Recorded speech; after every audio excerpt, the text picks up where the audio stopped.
আল্লাহ রাব্বুল আলামিন বলছেন, ইল্লাল্লাযীনা আমানু ওয়া আমিলুস সালিহাত ওয়া তাওয়াসাউ বিল হাক্কি ওয়া তাওয়াসাউ বিস সাবর। জোরে বলুন আল্লাহু আকবার। এক নাম্বার বৈশিষ্ট্য হলো ইল্লাল্লাযীনা আমানু, যারা ঈমান আনবে। দুই নাম্বার বৈশিষ্ট্য হলো আমিলুস সালিহাত, যারা সৎ কাজ করবে। তিন নাম্বার ওয়া তাওয়াসাউ বিল হক, যারা সত্যের পথে চলে, এ হকের পথে যারা চলে। এবং যারা চার নাম্বার বৈশিষ্ট্য হলো ওয়া তাওয়াসাউ বিস সাবর, যারা সবর করে, ধৈর্য ধারণ করে। এই চারটা বৈশিষ্ট্য যার ভিতরে আছে, আল্লাহ বলেন ওই বান্দা ক্ষতি থেকে বেঁচে গেছে। সুবহানাল্লাহ। ونشهد أن سيدنا وحبيبنا ومولانا محمدا عبده ورسوله الذي أرسله بالحق بشيرا ونذيرا وداعيا إلى الله بإذنه وسراجا وقمرا منيرا فقد قال الله تبارك وتعالى في كلامه المجيد وفرقانه الحميد। সবাই বলুন আউযু বিল্লাহি মিনাশ শাইতানির রাজীম। বিসমিল্লাহির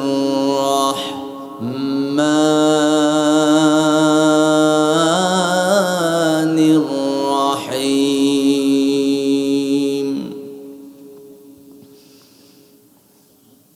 ওয়াল আসরি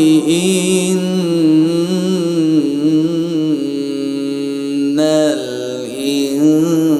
ইনসানা লাফি খুসর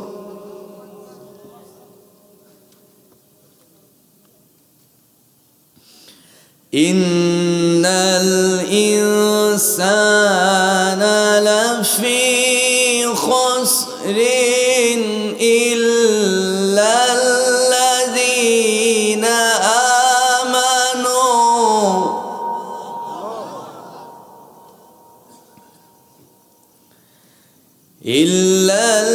ইল্লাল্লাযীনা আমানু ওয়া আমিলুস সালিহাতি ওয়া তাওয়াসাউ বিল হাক্কি ওয়া তাওয়াসাউ বিস সাবরি। আল্লাহু আকবার। বিসমিল্লাহির রাহমানির রাহিম।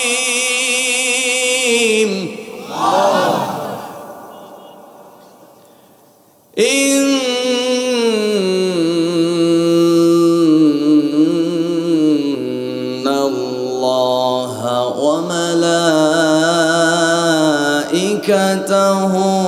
ইউসাল্লুনা আলান নবী ইয়া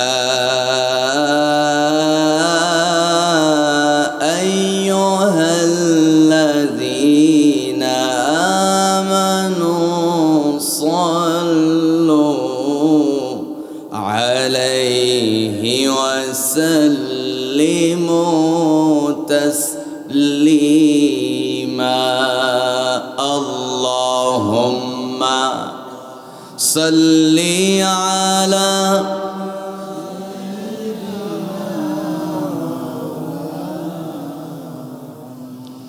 وعلى آل سيدنا।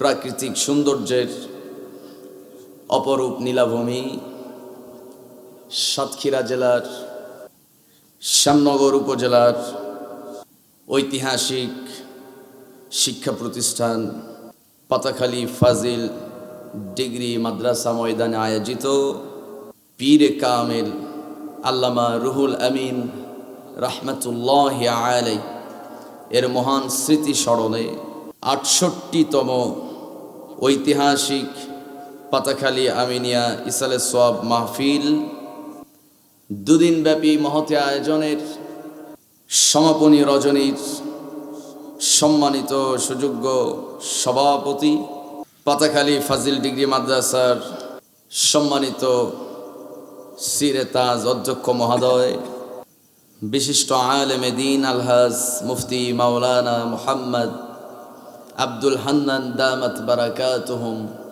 আল্লাহ তাআলা হুজুরকে নেক হায়াত এবং সুস্থতার সাথে দ্বীন এবং ইসলামের খেদমত করে যাওয়ার তৌফিক দান করুক, আমরা বলছি আমিন। আলোচনা করেছেন উদীয়মান ইসলামিক স্কলার দাঈ আল্লাহ মুহাম্মদ সালাউদ্দিন হাফিজাহুল্লাহ তাআলা।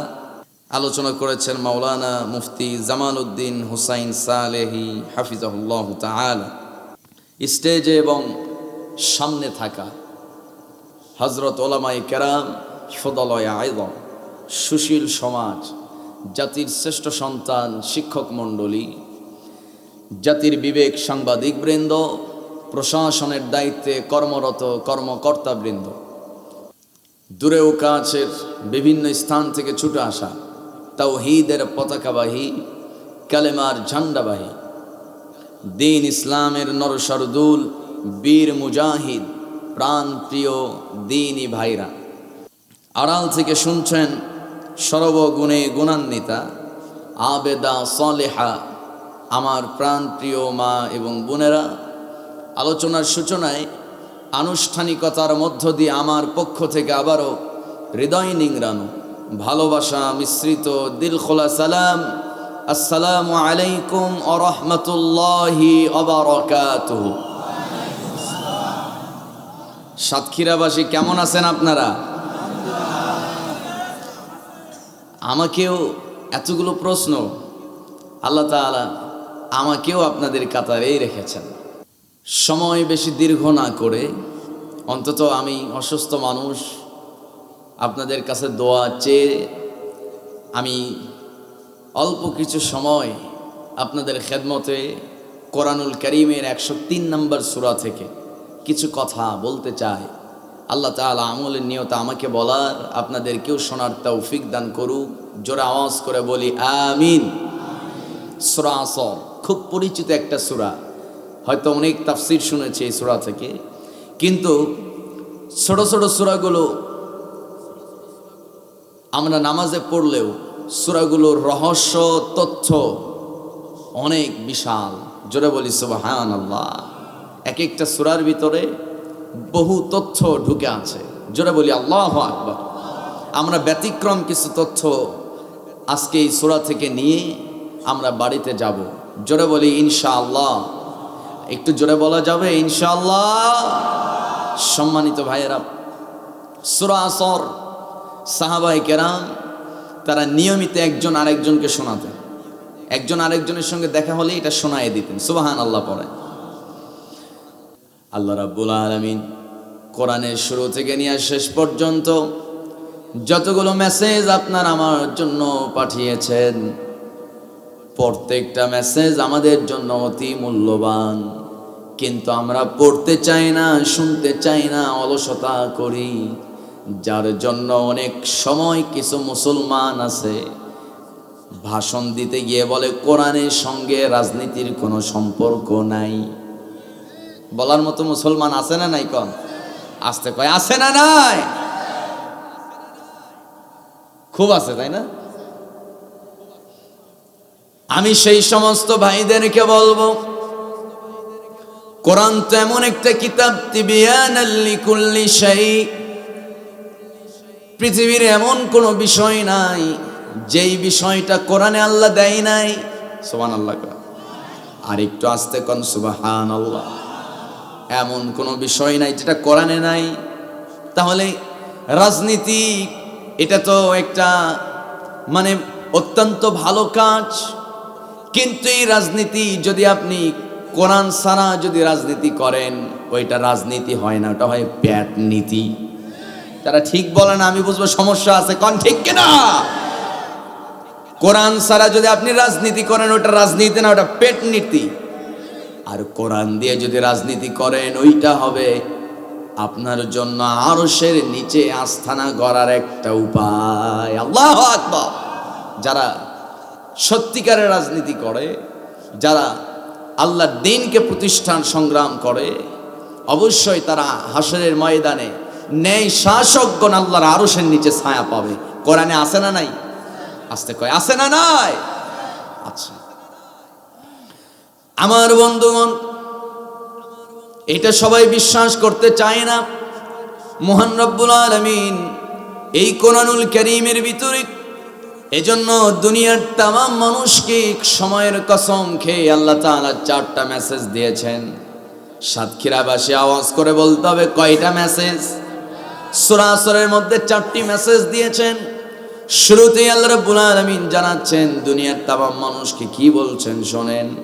যারা পারেন ঠোঁট মিলিয়ে মিলিয়ে আমার সঙ্গে পড়ুন, ওয়াল আসরি ইন্নাল ইনসানা লাফি খুসরিন ইল্লাল্লাযীনা আমানু ওয়া আমিলুস সালিহাতি ওয়া তাওয়াসাউ বিল হাক্কি ওয়া তাওয়াসাউ বিস সাবর। জোরে বলুন আল্লাহু আকবার। আল্লাহ রাব্বুল আলামিন সময়ের কসম খেয়েছেন, ওয়াল আসর। আসর মানে কি? কথা বলেন, আসর মানে কি? সময়। সবাই বলেন আসর মানে কি? সময়। একটা ওয়াক্তের নাম আছে, আমরা 5 ওয়াক্ত নামাজ পড়ি, বিকেলের একটা ওয়াক্ত আছে, ওই ওয়াক্তের নাম কি? আসর। আবার আসর নামে একটা সূরাও আল্লাহ নাজিল করেছেন, সুবহানাল্লাহ। তাহলে আসর নামে একটা সূরা, আসর নামে একটা নামাজ আছে না নাই? আছে। কিন্তু আসর সময়ের কসম আল্লাহ কেন খেলেন? কারণ মানুষের জীবনে সবচাইতে গুরুত্বপূর্ণ বিষয়ের নাম হলো সময়। যেই মানুষ সময়টাকে গুরুত্ব দেয়, সময়ের মূল্যায়ন করে, ওই মানুষটাই দুনিয়াতেও সফল, আখিরাতেও সফল। কারণ আল্লাহ রাব্বুল আলামিন দারুণ সুন্দর করে জানাচ্ছেন, বান্দা শোনো, আল্লাযী খালাকাল মাউতা ওয়াল হায়াতা লিয়াবলুয়াকুম আইয়ুকুম আহসানু আমালা ওয়া হুয়াল আজিজুল গফুর। জোরে বলুন আল্লাহু আকবার। আর একটু জোরে বলুন না আল্লাহু আকবার। আল্লাহ রাব্বুল আলামিন বলছেন, অতীব সুন্দর বরকতময় রব তো তিনি, যিনি মৃত্যু এবং জীবন সৃষ্টি করেছেন। আর জীবন মৃত্যুর মাঝখানে একটা সময় আল্লাহ বেঁধে দিয়েছেন। সেই সময়টা সবার জন্য এক নয়, কারো জন্য বেশি, কারো জন্য কম। আল্লাহু আকবার। অনেক সময় দেখা যায় দাদুর কাঁধে নাতির লাশ, আবার বাবার কাঁধে সন্তানের লাশ, আছে না নাই বলেন? আমার বন্ধুগণ, আল্লাহ রাব্বুল আলামিন জীবন মৃত্যুর মাঝখানে মানুষকে কতটুকু সময় বেঁধে দিয়েছেন এটা মানুষ বলতে পারে না। কিন্তু কার জন্য কতটুকু সময় নির্ধারণ করা হয়েছে এই জ্ঞান যিনি রাখেন, আওয়াজ করে বলুন তিনি কে? আমার ভাইয়েরা, আমার বন্ধুগণ, এই মৃত্যু এবং জীবন দুইটা জিনিস। কয়টা? দুইটা। যার জীবন আছে তার মৃত্যু আছে না নাই? সবাই পড়েন, কুল্লু নাফসিন যায়িকাতুল মাউত। প্রত্যেকটা প্রাণীকেই মৃত্যুর স্বাদ গ্রহণ করতে হবে। এই বিধানটা যিনি দিয়েছেন, এই হুকুমটা যিনি দিয়েছেন, আওয়াজ করে বলুন তিনি কে? আমার ভাইরা, আমার বন্ধুগণ, জীবন আছে মানে মৃত্যু আছে, কিন্তু মাঝখানে যে সময়টা আল্লাহ বেঁধে দিয়েছেন, কেন বেঁধে দিয়েছেন? কেন এই সময়টা আল্লাহ তাআলা নির্ধারণ করেছেন? আল্লাহ দেখতে চান জীবন মৃত্যুর মাঝখানে আমার কোন কোন বান্দা আহসানু আমালা, আমার কোন কোন বান্দা এমন আছে যেই বান্দা জীবন এবং মৃত্যুর মাঝখানে বেঁধে দেওয়া এই সময়ের ভিতরে কোন কোন বান্দা সবচেয়ে বেশি আহসান ভালো ভালো কাজ করে আল্লাহর সামনে তার রবের সামনে হাজির হতে পারে। যেরকম আল্লাহু আকবার, আর একটু আস্তে কোন আল্লাহু আকবার। আমার ভাইয়েরা, আমার বন্ধুগণ, মূল বিষয় হলো আল্লাহ বলেন ইন্নাল ইনসানা লাফি খুসরিন ইল্লাল্লাযীনা আমানু। আল্লাহ তাআলা দ্বিতীয় আয়াতে সুন্দর করে জানাচ্ছেন, বান্দা নিশ্চয় মানুষ ক্ষতির মধ্যে নিমজ্জিত। প্রত্যেকটা মানুষ ক্ষতির মধ্যে পড়ে গেছে, কিন্তু যার ভিতরে অন্তত 4টা বৈশিষ্ট্য পাওয়া যাবে। আমি আল্লাহ স্পষ্ট জানান দিলাম, অবশ্যই আমি আল্লাহ ওই বান্দাকে দুনিয়ার সমস্ত ক্ষতি, আখিরাতের সমস্ত ক্ষতি থেকে আমি আল্লাহ নিজেই তাদেরকে বাঁচায় দেব। আল্লাহু আকবার। তাহলে বৈশিষ্ট্য থাকতে হবে কয়টা? সবাই কয় না, কয়টা? 4টা বৈশিষ্ট্য। 1 নম্বরে কি বৈশিষ্ট্য? আল্লাহ রাব্বুল আলামিন বলছেন ইল্লাল্লাযীনা আমানু ওয়া আমিলুস সালিহাত ওয়া তাওয়াসাউ বিল হাক্কি ওয়া তাওয়াসাউ বিস সাবর। জোরে বলুন আল্লাহু আকবার। 1 নম্বর বৈশিষ্ট্য হলো ইল্লাল্লাযীনা আমানু, যারা ঈমান আনবে। 2 নম্বর বৈশিষ্ট্য হলো আমিলুস সালিহাত, যারা সৎ কাজ করবে। 3 নম্বর ওয়া তাওয়াসাউ বিল হক, যারা সত্যের পথে চলে, এ হকের পথে যারা চলে। এবং যারা 4 নম্বর বৈশিষ্ট্য হলো ওয়া তাওয়াসাউ বিস সবর, যারা সবর করে, ধৈর্য ধারণ করে। এই 4টা বৈশিষ্ট্য যার ভিতরে আছে, আল্লাহ বলেন ওই বান্দা ক্ষতি থেকে বেঁচে গেছে। সুবহানাল্লাহ। কয়টা বৈশিষ্ট্য? এই হচ্ছে সরল অনুবাদ। আসুন আমি প্রত্যেকটা বিষয়কে একটু আপনাদের সামনে ব্যাখ্যা সহকারে তুলে ধরতে চাই, সম্মানিত ভাইয়েরা। তাহলে 1 নাম্বার বৈশিষ্ট্য হলো ইল্লাল্লাযীনা আমানু, যারা ঈমান এনেছে। এখানে আমরা যারা বসে আছি, আমরা তো সবাই ঈমানের দাবিদার, ঠিক কিনা? কথা হয় না, ঠিক কিনা? সবাই আমরা ঈমানদার। ইসলামের অনুসরণ না করে আপনি সেকুলারদের রাজনীতি করে মৃত্যুর পর যদি আপনি দাবি করেন আপনি ঈমানদার, আল্লাহর দলের কর্মী, লাভ আছে? কথা হয়, লাভ আছে? কোনো লাভ নাই। ঈমানদার দাবি করতে হলে আপনাকে অবশ্য 3টা জিনিস ঠিক রাখতে হবে। কয়টা জিনিস? সবাইকে বলতে হবে কয়টা? 3টা জিনিস। মহান রব্বুল আলামিন বলেন ঈমানদার দাবি করলে ঈমানদার হওয়া যায় না। ও বান্দা, অবশ্য আমি ঈমানের পরীক্ষা নেব। ঈমানের পরীক্ষা না নিয়ে আমি কাউকে জান্নাত দিব না। আল্লাহ রাব্বুল আলামিন বলেন 3টা জিনিস অবশ্যই ঠিক রাখতে হবে। ইন্নাল্লাযীনা ক্বালু রাব্বুনাল্লাহু সুম্মা ইসতাকামু তাতানাজ্জালু আলাইহিমুল মালাইকাতু আল্লা তাখাফু ولا تحزنوا وأبشروا بالجنة التي كنتم توعدون। জোরে বলুন আল্লাহু আকবার। 3টা জিনিস ঠিক রাখতে হবে। 1 নাম্বার হলো ইন্নাল্লাযীনা ক্বালু রাব্বুনাল্লাহ, যেই বান্দা অবশ্যই কথা বলবে ক্বালু রাব্বুনাল্লাহ, আমার রব আল্লাহ। 2 নম্বরে যেই বান্দা বলবে আনি আবুদুল্লাহ, আমি আইন মানি আল্লাহর। 3 নম্বরে যেই বান্দা বলবে ইন্নাদ-দীনা ইনদাল্লাহিল ইসলাম, নিশ্চয় আল্লাহর মনোনীত দলের নাম হচ্ছে ইসলাম। কথাটা কার? সবাই তো বলে না কথাটা কার? আমার ভাইয়েরা, আমার বন্ধুগণ, এই 3টা ঘোষণা ঈমানদার হিসেবে অবশ্যই আপনাকে দিতে হবে। 1 নাম্বার ক্বালু রাব্বুনাল্লাহ, হাতটা উঁচু করে ঈমানদার দাবিদার ভাইজন, আমার ভাইয়েরা একটু আওয়াজ করে হাতটা উঁচু করে বলুন ক্বালু রাব্বুনাল্লাহ, আমাদের রব যিনি তিনি কে? সবার কিন্তু হাত ওঠে না, আওয়াজ করে বলেন আমাদের রব কে? এই কথা বলতে কি কোনো অসুবিধা আছে নাকি? হাত নামান। কোনো অসুবিধা আছে? কোনো অসুবিধা নাই। ক্বালু রাব্বুনা আল্লাহ, আমার রব আল্লাহ, এই কথা আপনি বলেন, কোনো অসুবিধা নাই। কিন্তু আমার ভাইয়েরা, যখন আপনি বলবেন আনি আবুদুল্লাহ, বান্দা হিসাবে বান্দা মূলত মানবে আল্লাহর আইন না মানুষের আইন? সবাইকে বলতে হবে মানুষের আইন নাকি আল্লাহর আইন?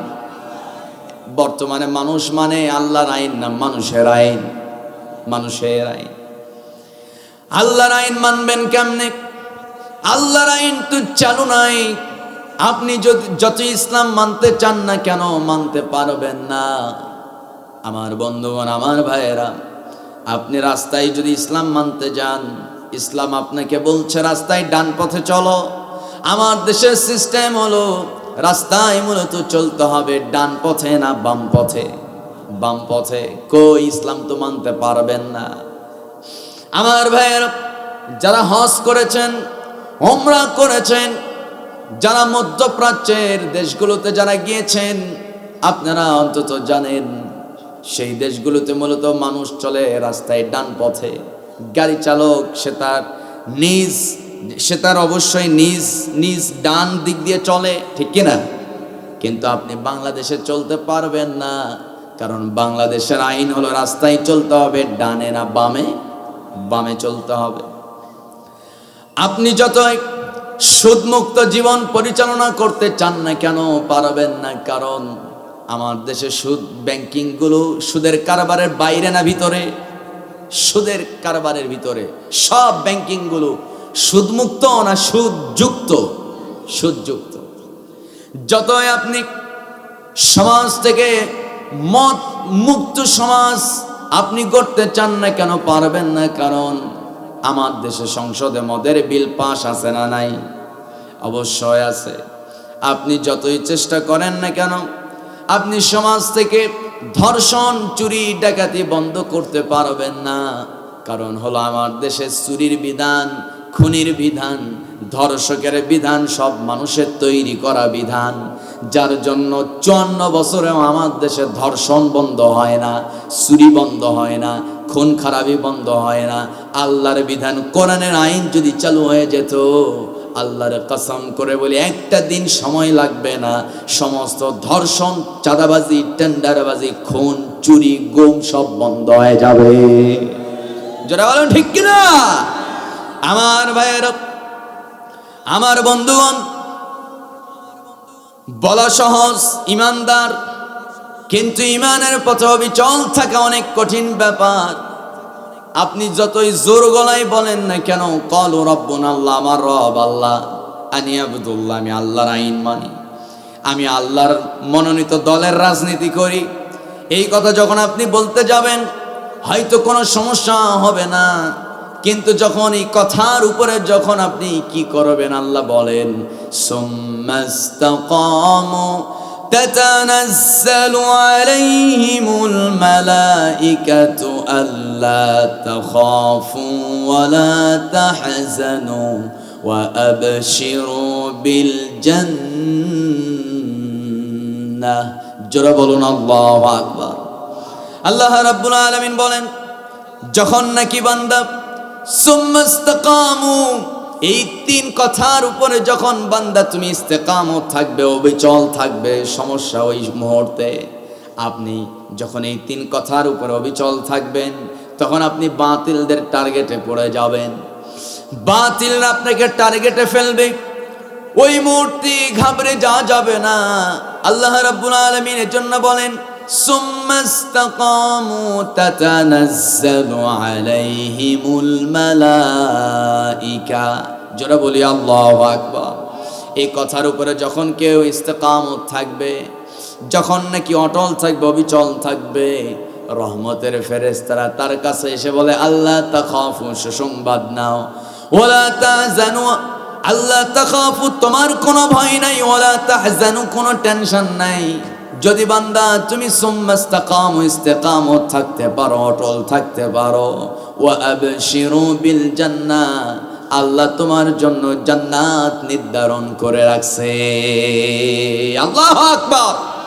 আমার ভাইয়েরা, আমার বন্ধুগণ, জান্নাত এত সস্তা নয়। আপনি শুধুমাত্র নরমাল সুবিধাবাদী কিছু হুকুম মেনে আপনি ইমানদার দাবি করবেন আর জান্নাতে যাবেন, এত সস্তা না। মহান রব্বুল আলামিন দারুণ সুন্দর করে বলছেন, আহাসিবান নাস আইয়াতরাকু আইয়াকুলু আমান্না ওয়া হুম লা ইফতানুন। জোরে বলুন আল্লাহু আকবার। আহাসিবান নাস, মানুষরা কি মনে করছো, আইয়াতরাকু আইয়াকুলু, জোর গলায় শুধু দাবি করবা, সাবাবাজি করবা আর বলবা আমান্না, আমি ঈমান এনেছি। এই কথা বললেই কি হুম লা ইফতানুন, আমি কি ছেড়ে দেব নাকি, আমি কি জান্নাত দিয়ে দেব নাকি? না, অবশ্যই বান্দা পরীক্ষা না নিয়ে আমি কাউকে জান্নাত দিব না। আল্লাহু আকবার। সবার পরীক্ষা আছে না নাই? কথা কয় না, আছে না নাই? আছে। সবাইকে পরীক্ষা দিতে হবে। পরীক্ষা না দিয়ে কেউ আল্লাহর জান্নাতে যাবে না। আমার বন্ধুগণ, ইমানের পরীক্ষা অত্যন্ত ভয়াবহ পরীক্ষা। এই পরীক্ষায় আপনাকে অটল থাকতে হবে, অবিচল থাকতে হবে, অনড় থাকতে হবে। আল্লাহ রাব্বুল আলামিন বলছেন, আম হাসিবতুম আন তাদখুলুল জান্নাতা ওয়ালাম্মা ইয়ালামিল্লাহুল্লাযীনা আমানু মিনকুম। জোরে বলুন আল্লাহু আকবার। মহান রব্বুল আলামিন বলেন, ও দুনিয়ার মানুষ শুনে রাখো, শুধুমাত্র ইমানদার দাবি করবে আর আমি তোমাকে জান্নাত দিয়ে দেব। জান্নাত এত সস্তা নয়। আল্লাহর জান্নাত, জান্নাত নিয়ে যদি বর্ণনা দিতে যাই সারাটা রাত পার হবে, কিন্তু জান্নাতের বর্ণনা শেষ হবে নাকি? কথা শেষ হবে? শেষ হবে না। নরমালি যদি বলি, হযরত জিবরাইল আলাইহিস সালাতু ওয়াস সালাম একদিন আল্লাহর কাছে আরজ করছেন, আল্লাহ তাআলা নরমাল যে জান্নাতটা আপনার বান্দাকে দিবেন, সেই জান্নাত আমি একটু ঘুরে দেখতে চাই। আল্লাহ তাআলা বলেন, জিবরাইল তুমি ওই জান্নাত ঘুরে শেষ করতে পারবে না। জিবরাইলও ছাড়ে না। আল্লাহ অবশ্যই আমি দেখবো, আমাকে সুযোগ দেন, অনুমতি দেন। আল্লাহু আকবার। অনুমতি দেওয়া হলো। জান্নাতের ভিতরে হযরত জিবরাইল আলাইহিস সালাতু ওয়াস সালাম তার 600 পাখা নিয়ে তিনি রওনা করলেন। আমার বন্ধুগণ, তার এতগুলো শত শত পাখা ক্লান্ত হয়ে গেল। হযরত জিবরাইল আলাইহিস সালাম একটা জায়গায় দাঁড়ায় গেলেন। একে একে 600 পাখা ক্লান্ত হয়ে গেল। তিনি এক পর্যায়ে দাঁড়ায় গেলেন, আল্লাহকে বলছেন, আল্লাহ আমি তো ক্লান্ত হয়ে গেলাম, আমি কি জান্নাতের মোটামুটি অর্ধেক অংশ কি আমি শেষ করতে পেরেছি নাকি? আল্লাহ বলেন, ওরে জিবরাইল, 70 ভাগের 1টা ভাগ কোনাও তুমি শেষ করতে পারো নাই। নরমাল একটা জান্নাত আমি যেই বান্দাকে দেব, সে জান্নাতের একটা কোনাও এখনো শেষ করতে পারো না। আল্লাহু আকবার। আমার বন্ধুগণ, এত বিশাল জান্নাত আপনার আমার জন্য মহান রব্বুল আলামিন তৈরি করে রেখেছেন। ওই জান্নাত যে আল্লাহ আপনাকে আমাকে দিবেন, এটা এমনি এমনি পাওয়া যাবে না। ওই জান্নাত পেতে হলে ঈমানের পরীক্ষা দিতে হবে। আমার ভাইয়ের, আমার বন্ধুগণ, হযরতে আলী রাদিয়াল্লাহু তাআলা আনহু আমার রাসূল থেকে হাদিস বর্ণনা করছেন, আল্লাহ তাআলা নরমাল যেই জান্নাত যাকে দিবেন 10টা দুনিয়ার সমান। জোরে কোন সুবহানাল্লাহ। আর একটু জোরে বলি সুবহানাল্লাহ। আমার ভাইয়েরা, আমার বন্ধুগণ, 20,000 টাকার চাকরির জন্য যুবক সরকারি চাকরি 20,000 টাকার চাকরির জন্য আবেদন করছে। দেখা হলো তার সার্টিফিকেট কেমন, সব ক্লাসে তার রেজাল্টটা কেমন। দেখা হলো তার চেয়ে ভালো রেজাল্ট আর কেউ করে নাই। রেজাল্টের দিক দিয়ে কোনো কমতি নাই, প্রত্যেকটা ক্লাসে তার অত্যন্ত ভালো রেজাল্ট। এরপরে দেখা হলো যোগ্যতা কেমন, যোগ্যতার দিক দিয়েও কোনো কমতি নাই। কিন্তু তদন্ত করে অনুসন্ধানে জানা গেল যুবক তার বাপ করতো মূলত বিএনপি, দাদা করতো জামাত ইসলাম, আর সে ছাত্র জীবনে করতো ছাত্র শিবির। এখন বলেন তো, আওয়ামী লীগ সরকার তারে কি চাকরি দিবে নাকি? ঘুমাচ্ছেন বোধহয়। বলেন বলেন আওয়াজ করে, চাকরি দিবে? চাকরি হবে না। যোগ্যতা আছে, সার্টিফিকেট ভালো, সব দিক দিয়ে ফার্স্ট ক্লাস, নাম্বার ওয়ান, কিন্তু যখন দেখা গেল ছাত্র জীবনে করত ছাত্র দল বিএনপি, বাপ করত বিএনপি, দাদা করত জামাত ইসলাম, চাকরি আছে না নাই? শেষ, ওর চাকরি আর হবে না। আমার বন্ধুগণ, কিন্তু যদি দেখা যায় দু একটা ক্লাসে রেজাল্ট ভালো হয় নাই, রেজাল্টের দিক দিয়ে খুব সমস্যা, যোগ্যতাও খুব একটা নাই, কিন্তু অনুসন্ধানে জানা গেল ছেলেটা ছাত্র জীবনে করত ছাত্রলীগ, বাপ করত আওয়ামী লীগ, এরপরে দাদা একজন সার্টিফিকেট কেনা সার্টিফিকেটে মুক্তিযোদ্ধা, জীবনে কলা গাছের সাথেও যুদ্ধ করে নাই। শেষ পর্যন্ত দেখা গেল ওই যুবকের চাকরি হয়ে গেছে, কিন্তু যোগ্যতার ভিত্তিতে যারা আসলো তাদের চাকরি হলো না। আছে না নাই? এই বৈষম্য ছিল কি ছিল না? ছিল। 20,000 টাকার চাকরির জন্য যদি দেখা হয় তার বাপ কোন দল করে, দাদা কোন দল করে, ছাত্র জীবনের যুবকটা কোন দল করত, আল্লাহ যে এত বিশাল বড় জান্নাত আমাকে আপনাকে দিবেন, অবশ্যই জান্নাত দেওয়ার আগেও আল্লাহ দেখবেন ওই বান্দা দুনিয়াতে থেকে আমার কোরআনের রাজনীতি করছে নাকি পেট রাজনীতি করছে, এটা দেখা হবে। আর জোরে বলুন ঠিক কিনা? সম্মানিত ভাইয়েরা আমার, বন্ধুগণ, জান্নাত এত সস্তা নয়। জান্নাত পেতে হলে অবস্থান ক্লিয়ার করতে হবে। কি ক্লিয়ার করতে হবে? অবস্থান। মুনাফিকি ঈমান নিয়ে জান্নাতে যাওয়া যাবে না। ইল্লাল্লাযীনা আমানু, যারা ঈমান এনেছে, সকল ক্ষতি থেকে সে বেঁচে গেছে। ঈমান আনবেন কেমনে? ঈমানটা কেমন হওয়া দরকার? আমার বন্ধুগণ, একজন ঈমানদার কখনো কোনো মানুষকে ভয় করতে পারে না, কারণ ঈমানদারের কলিজা জুড়ে একমাত্র শুধুমাত্র আল্লাহর ভয় ছাড়া পৃথিবীর কারো ভয় থাকতে পারে না। ঠিক কিনা? ঈমানদারের কলিজায় ভয় থাকবে কার? সবাইকে বলতে হবে, ভয় থাকবে কার? আল্লাহর ভয় থাকতে হবে। আমার ভাইয়েরা, আল্লাহ রাব্বুল আলামিন বলছেন, বান্দারে, সত্যিকারের ঈমানদার হতে হলে অবশ্যই বান্দা ঈমানদারের গুণগুলো তোমার ভিতরে থাকতে হবে। ঈমানদারের গুণ কি কি? ঈমানদারের কি কি বৈশিষ্ট্য? আল্লাহ রাব্বুল আলামিন সূরা মুমিনুন ঈমানদার নামে একটা সূরা নাজিল করে দিয়া দুনিয়ার তামাম মানুষকে জানিয়েছেন ঈমানদারের গুণ কি কি। জোরে কোন সুবহানাল্লাহ। আর একটু জোরে বলুন সুবহানাল্লাহ।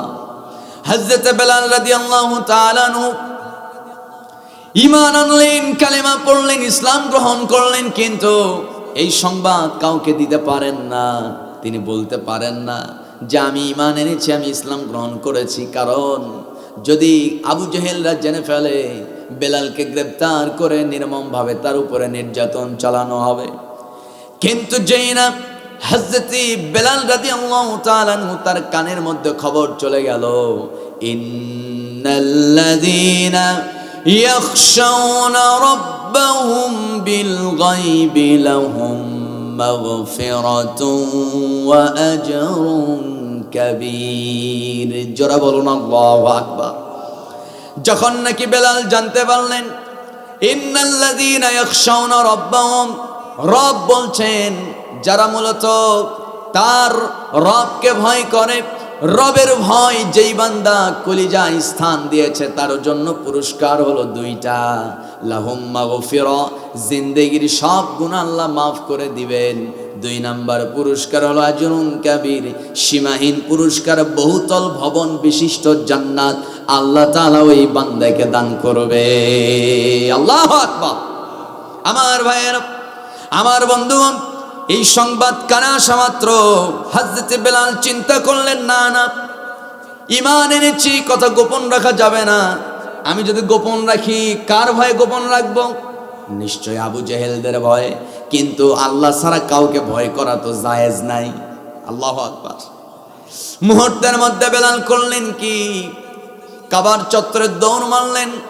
ওই কাবার চত্বরে যাওয়ার পর কাবার দেওয়াল স্পর্শ করে, কাবার গিলাফ স্পর্শ করে চিৎকার মেরে মেরে বলছেন আল্লাহি রাব্বুল কাবা, এই কাবার রবের কসম, এই কাবা ঘরের রবের কসম করে বলি, আমি বেলাল ঈমান এনেছি, আমি একজন মুসলমান, আল্লাহর একাত্মবাদের উপরে বিশ্বাস স্থাপন করলাম, মূর্তি পূজা ছেড়ে দিলাম। হঠাৎ করে দেখা গেল ওই রাস্তা দিয়ে আবু জেহেল যাচ্ছে, যেই না আবু জেহেলের কানে খবরটা চলে গেল, আবু জেহেল ঘোষণা দিয়ে দিল, বেলালকে তাড়াতাড়ি আটকায় ফেলো, আর আটকায় একটু অপেক্ষা করো, আমি আসতেছি। ওই আবু জেহেল ঘোড়ার পিঠে সওয়ার হয়ে হযরত বেলাল রাদিয়াল্লাহু তাআলা আনহু তার যে মালিক আছে উমাইয়া, তার বাড়ির উদ্দেশ্যে রওনা করলেন। উমাইয়ার বাড়ির দরজায় নক করলেন, দরজা খোলে না, দরজায় জোরে জোরে লাথি মারা শুরু করলেন। এক পর্যায়ে উমাইয়া ভিতর থেকে বলে, আবু জেহেল কি হয়েছে, এত লাফাও কেন? আবু জেহেল বলছে, ওরে উমাইয়া, খুব তো টিটকারি করো, জোর গলায় খুব তো চাপাবাজি করো, দিন শেষে তোমার স্বল্প মূল্যে কেনা গোলাম বেলাল, যে কিনা কালো হাবশি গোলাম, ওই বেলালের মতো নিম্নমানের মানুষটাও ইসলাম গ্রহণ করে, মুহাম্মদের দিন গ্রহণ করে, আমাদের কাবা স্পর্শ করে চিৎকার মেরে মেরে কাবার চত্বরে বলছে সে নাকি ঈমান এনেছে। এরকম নিম্নমানের কালো হাবশি গোলামগুলো যদি একে একে সবাই যদি এই ঘোষণা দেয়, একটা দিন এমন আসবে যে দেখা যাবে সব মুহাম্মদের দলে চলে গেছে, আমাদের দলের কোনো কর্মী খুঁজে পাওয়া যাবে না। উমাইয়ার মাথা গরম হয়ে গেছে।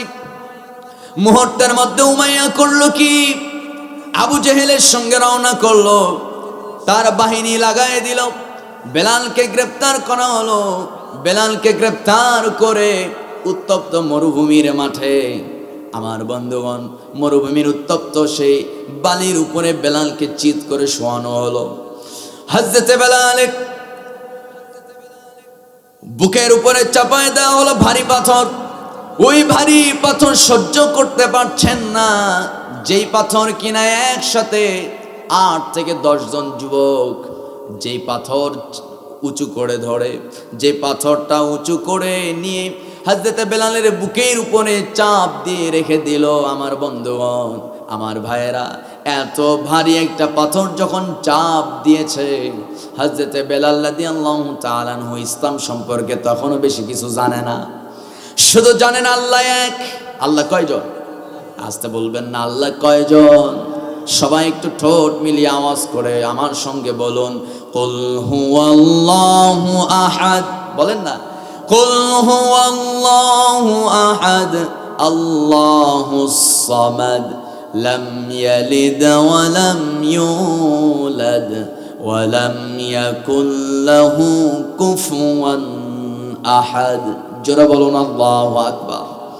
আল্লাহ রাব্বুল আলামিন বলেন, হে রাসূল আপনি বলুন হুয়াল্লাহু আহাদ, রব মূলত দুই না এক। সবাইকে বলতে হবে, ঈমানের প্রশ্ন, রব দুজন না একজন? আরো জোরে, দুই না এক? এক এবং অদ্বিতীয়। বেলাল তেমন কিছু জানেন না, তখন তো খুব একটা বেশি হুকুম আল্লাহর পক্ষ থেকে এখনো নাজিল হয় না, ইসলামের প্রথম সময়। বেলাল ইসলাম গ্রহণ করেছেন, শুধুমাত্র জানেন আল্লাহ ছাড়া কাউকে, আল্লাহ ছাড়া কারো ইবাদত বন্দেগী করা যাবে না, আল্লাহ ছাড়া কারো সামনে মাথা নিচু করা যাবে না, কারো সামনে মস্তক নত করা যাবে না। এতটুকুই শুধু জানেন, আল্লাহ এক এবং অদ্বিতীয়, রব মূলত একজন। এজন্য বেলাল তেমন কিছু জানে না, আম মানুষ, অত্যন্ত মূর্খ।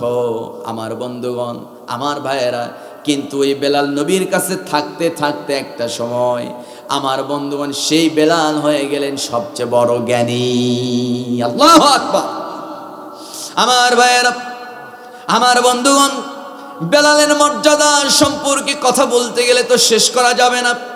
হযরত বেলাল রাদিয়াল্লাহু তাআলা আনহু একদিন তিনি শুনতে পেলেন মুয়াজ্জিনের দায়িত্ব থেকে তাকে অব্যাহতি দেওয়া হবে। কি দেওয়া হবে? অব্যাহতি দেওয়া হবে। ইমাম হযরত বেলাল রাদিয়াল্লাহু তাআলা আনহু মুয়াজ্জিনের দায়িত্ব পালন করছেন। নবীর কাছে প্রস্তাব এসে গেছে, ইয়া রাসূলুল্লাহ, ইয়া রাসূলুল্লাহ, বহু সাহাবী আছে সুন্দর করে স্পষ্টভাবে আযান দিতে পারে, দয়া করে মসজিদে নববীর মুয়াজ্জিন আপনি চেঞ্জ করেন, বেলালকে অব্যাহতি দিয়ে দেন। বেলালের কানে খবর চলে গেছে, ওলামায়ে কেরাম এখানে আছেন, আপনারা জানেন। আমার বন্ধুগণ, শেষ পর্যন্ত আমার নবীজি ঘোষণা দিয়ে দিলেন, শুনে রাখো, আগামীকাল থেকে নতুন মুয়াজ্জিন আজান দেবে, অত্যন্ত সুন্দর সুরে, অত্যন্ত সুমধুর কণ্ঠে আজান হবে আগামীকাল ফজর থেকে। হযরত বেলালকে অব্যাহতি দেওয়া হলো। এক পর্যায়ে দেখা গেল মুয়াজ্জিন, নতুন মুয়াজ্জিন অত্যন্ত সুন্দর সুমধুর কণ্ঠে ফজরে আজান দিয়ে দিল। ফজর আজান হয়ে গেল, নামাজও হয়ে গেল, কিন্তু আকাশে সূর্য ওঠে না, সুবে সাদিক উদিত হয় না। সবাই টেনশনে পড়ে গেলেন, কিয়ামত হয়ে গেল নাকি। ওদিকে দেখা গেল বেলালকে আশপাশে খুঁজে পাওয়া যায় না। বেলাল কই, বেলাল কই? বেলাল তো অত্যন্ত বিরহের যন্ত্রণায় তিনি একেবারে ব্যথায় কাতর হয়ে গেছে। বেলাল সারা রাত সিজদায় পড়ে আছে রবের কুদরতি কদমে। জোরে কোন আল্লাহু আকবার। হযরতে বেলাল সিজদায় পড়ে আছে, আর ওদিকে আজান হয়েছে, নামাজ হয়েছে, কিন্তু সূর্য ওঠে না।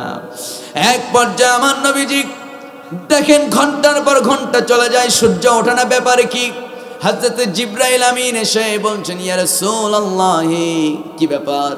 এখনো পর্যন্ত মসজিদে নববীতে আজান হলো না। আজান না হওয়ার কারণে আল্লাহ তাআলা সূর্যকে অনুমতি দেয় নাই পূর্ব দিগন্তে উদিত হওয়ার। আমার ভাইয়েরা, আমার বন্ধুগণ, রাসূল বলেন, ওরে জিবরাইল, কি বলো?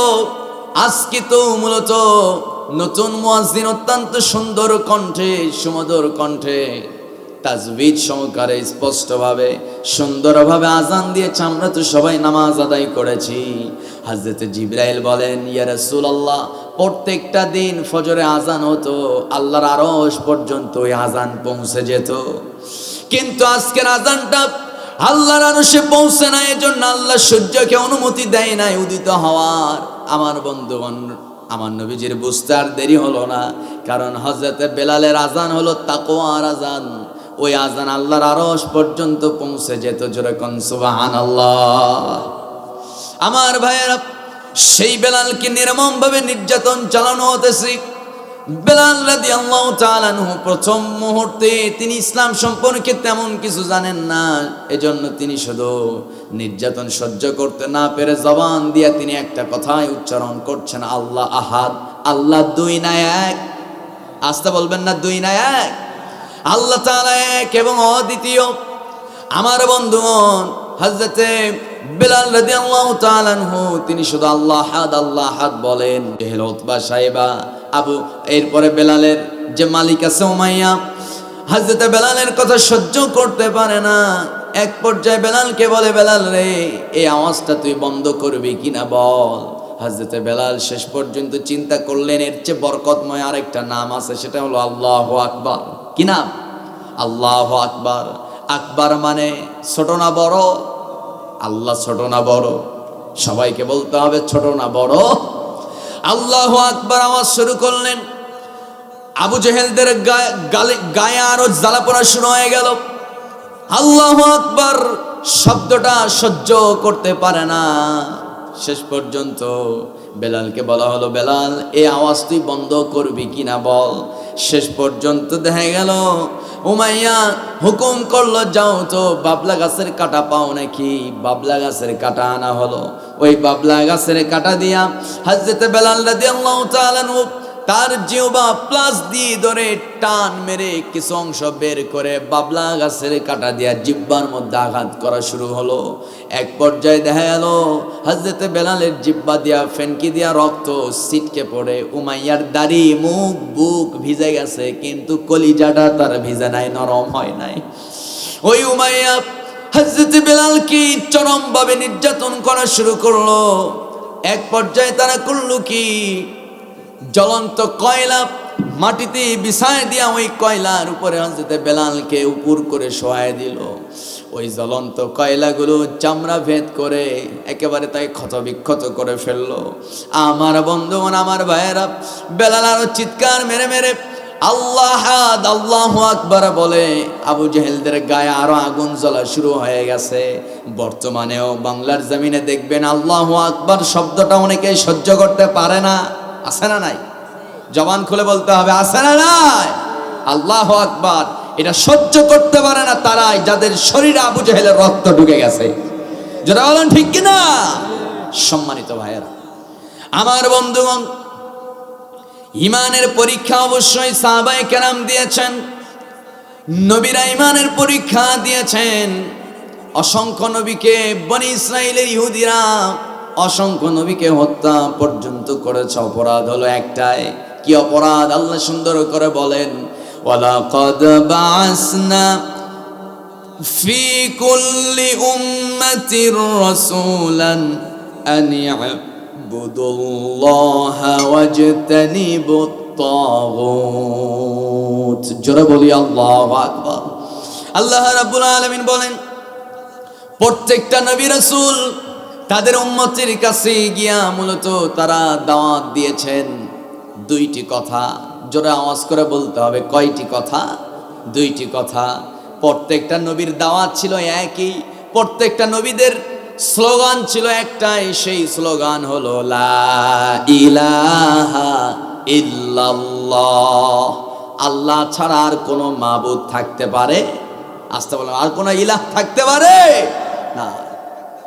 আমার ভাইয়েরা, আমার বন্ধুগণ, একই দলের নেতা দেশের বিভিন্ন জায়গা থেকে, আমার বন্ধুগণ, আমার ভাইয়েরা, একই দলের নেতা বিভিন্ন বক্তব্য দেয়, কিন্তু দেখবেন আমার আল্লাহ তাআলার মনোনীত দল ইসলাম, আল্লাহ তাআলার এই দলের যতগুলো নবী আসছে দুনিয়াতে যুগে যুগে, প্রত্যেক নবীদের দাওয়াত ছিল দুইটা না একটা? সবাই বলেন কয়টা? একটা দাওয়াত। সবার দাওয়াতের সিস্টেম, কোয়ালিটি ছিল এক। জোরে বলি সুবহানাল্লাহ। আমার ভাইয়েরা, কিন্তু সব নবীদের ধৈর্য আমার নবীর মতো ছিল না। এজন্য আমার নবী যে শত নির্যাতন সহ্য করেও আমার নবী তার উম্মতের জন্য কখনো বরদোয়া করে নাই। সুবহানাল্লাহ পড়ে। আমার ভাইয়েরা, নবীকে পর্যন্ত তায়েফে রক্তাক্ত করা হয়েছে। এরপরে উহুদের ময়দানে আমার রাসূলকে রক্তাক্ত করা হয়েছে, নবীর উপরে নির্যাতন চালানো হয়েছে। আমার নবী যদি ইসলাম প্রতিষ্ঠার জন্য যদি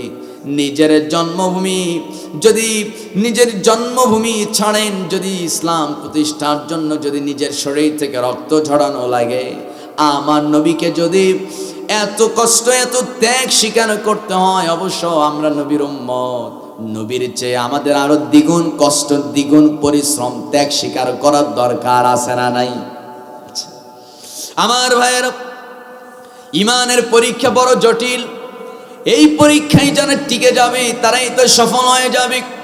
আল্লাহ রাব্বুল আলামিন এজন্য দুনিয়ার तमाम মানুষকে বলছেন, ও দুনিয়াবাসী শুনে রাখো, ইমান যদি ঠিক রাখতে চাও, অবশ্য এই কলিজার ভিতরে, এই সিনার ভিতরে, ও বান্দা, কখনো দুজনের ভয় স্থান দেওয়া যাবে না। এই কলিজার ভিতরে কেবলমাত্র ভয় রাখতে হবে কার? আসতে বলবেন না কার? আল্লাহ ছাড়া কাউকে ভয় করা জায়েজ নাই। হযরত আব্দুল্লাহ রাদিয়াল্লাহু তাআলা আনহু ইসলাম গ্রহণ করেছেন, ঈমান এনেছেন। এই অপরাধী তার চাচা তাকে রক্তাক্ত করেছে। আমার বন্ধুগণ, তিনি তার চাচাকেও ভয় পান নাই। জানেন তার চাচা তাকে বাড়ি থেকে বের করে দিবে, বাড়িতে জায়গা দেবে না, ঘর বাড়ি ছেড়ে তাকে বের হতে হয়েছে। শুধু তাই নয়, এতিম সেই সাহাবী চরম নির্যাতনের শিকার হয়েছেন। এক পর্যায়ে তাকে উলঙ্গ বস্ত্রহীন করে ঘর থেকে বের করা হয়েছে। এত ত্যাগ স্বীকার করার পরও ওই সাহাবী ইসলাম থেকে সরে যান নাই। আল্লাহু আকবার। আমার ভাইয়েরা, আমার বন্ধুগণ, এজন্য আল্লাহ রাব্বুল আলামিন বলেন ঈমানটা ঠিক রাখতে হবে। ঈমান ঠিক রাখবা কেমনে? আল্লাহ রাব্বুল আলামিন বলেন, যারা পারেন ঠোঁট মিলিয়ে পড়ুন, আমানার রাসূলু বিমা উনজিলা ইলাইহি মির রাব্বিহি ওয়াল মুমিনুন কুল্লুন আমানা বিল্লাহি ওয়া মালাইকাতিহি ওয়া কুতুবিহি ওয়া রুসুলিহি লা নুফাররিকু বাইনা আহাদিম মির রুসুলিহি وقالوا سمعنا وأطعنا গুফরানাকা রব্বানা ওয়া ইলাইকাল মাসির। জোরে বলি আল্লাহু আকবার। আরেক জায়গায় আল্লাহ বলছেন সূরা বাকারা একই সূরা শুরুতে আল্লাহ রাব্বুল আলামিন ঈমানদারের বৈশিষ্ট্যগুলো জানিয়েছেন। যারা পারেন একটু ঠোঁট মিলিয়ে পড়ুন। আল্লাহ রাব্বুল আলামিন বলেন আলিফ লাম মিম যালিকাল কিতাবু লা রাইবা ফি হুদাল লিল মুত্তাকিন الذين يؤمنون بالغيب ويقيمون الصلاة ومما رزقناهم ينفقون জোরে বলুন আল্লাহু আকবার।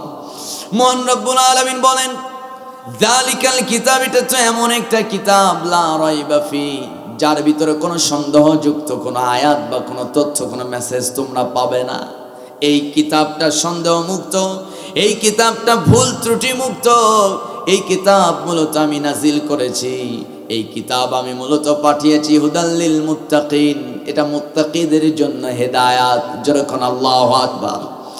এই কিতাব দেখে দেখে, এই কিতাব অনুসরণ করে যদি কোনো বান্দা, যদি কোনো ঈমানদার চলতে পারে, আমার বন্ধুগণ আল্লাহ তাআলা বলছেন অবশ্যই সে জান্নাতের বাসিন্দা হয়ে যাবে। জোরে বলি সুবহানাল্লাহ। এরপর আল্লাহ বলছেন ঈমানদারের বৈশিষ্ট্যগুলো কি? আল্লাযীনা ইউমিনুনা বিল গায়বি ওয়া ইউকিমুনাস সালাতা ওয়া মিম্মা রাযাকনাহুম ইউনফিকুন।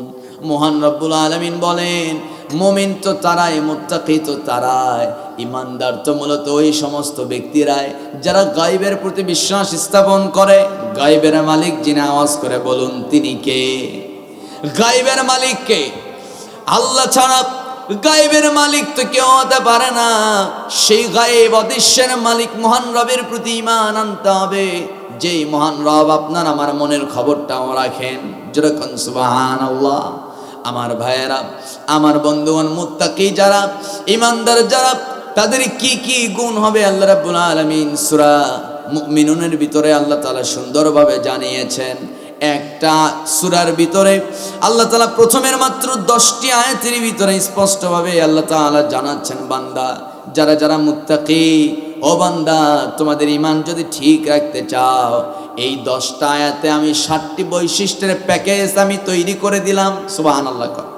আমার ভাইয়েরা, আমার বন্ধুগণ, ঈমানদারের প্যাকেজটা কি আল্লাহ বলছেন قد أفلح المؤمنون الذين هم في صلاتهم خاشعون والذين هم عن اللغو معرضون والذين هم للزكاة فاعلون والذين هم لفروجهم حافظون إلا على أزواجهم أو ما ملكت أيمانهم فإنهم غير ملومين فمن ابتغى وراء ذلك فأولئك هم العادون والذين هم لأماناتهم وعهدهم راعون والذين هم على صلواتهم يحافظون أولئك هم الوارثون الذين يرثون الفردوس هم فيها خالدون জোরে বলি আল্লাহু আকবার। মহান রব্বুল আলামিন বলেন قد أفلح المؤمنون, মুমিনরা তো সফল কাম হয়ে গেছে। যারা মুমিন তারাই তো সফল। কথাটা কার? মুমিনরা সফল, এই স্লোগানটা কার? তার মানে বোঝা গেল যারা মুমিন হবে তারাই সফল হয়ে যাবে। মুমিন হবেন কেমনে? আল্লাহ রাব্বুল আলামিন বলছেন যারা 1 নম্বরে নামাজে বিনয় অবনত, 2 নম্বরে যারা সব ধরনের কাজের মধ্যে, আমার বন্ধু আল্লাযীনা হুম আনিল লাগwi মুরিদুন, যারা বাজে কাজ অনর্থক কাজ থেকে যারা বিরত থাকে। 2 নম্বরে যারা যাকাত দেওয়ার ব্যাপারে অত্যন্ত সক্রিয়। যাকাত দেওয়ার ব্যাপারে আমাদেরকে সক্রিয় ভূমিকা পালন করার দরকার আছে না নাই? কথা বলেন, আছে না নাই? 4 নম্বর আল্লাহ বলেন ওয়াল্লাযীনা হুম লিফুরুজিহিম হাফিজুন, যারা নিজেদের লজ্জাস্থান হেফাজতের ব্যাপারে, আমার বন্ধুগণ চরিত্র হেফাজতের ব্যাপারে যত্নশীল। এরপরে যারা অবশ্য নিজের স্ত্রী এবং অধিকারভুক্ত দাসীদের, আমার বন্ধুগণ তাদের সঙ্গে অবহেলা করে না, তাদের প্রাপ্য অধিকার যারা বুঝিয়ে দেয়। এরপরে ফামান ইবতাগা ওয়ারাআ যালিকা ফাউলাইকা হুমুল আদুন ওয়াল্লাযীনা হুম লিআমানাতিহিম ওয়া আহদিহিম রাউন, যারা আমানত রক্ষা করে, যারা প্রতিশ্রুতি দিলে প্রতিশ্রুতি ভঙ্গ করে না, প্রতিশ্রুতি রক্ষা করে।